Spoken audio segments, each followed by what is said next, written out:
Welcome to our channel. If you want to enable TalkBack on your Android device, follow this full tutorial to turn on the built-in screen reader. Step 1.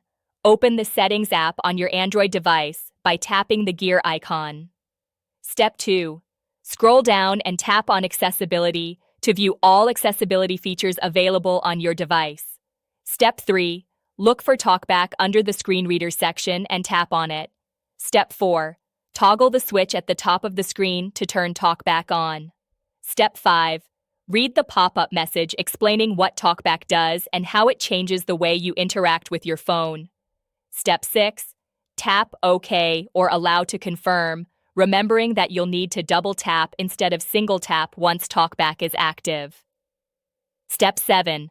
Go through the TalkBack tutorial that appears on screen, which teaches you essential gestures like swiping right to move forward, swiping left to go back, and using 2 fingers to scroll.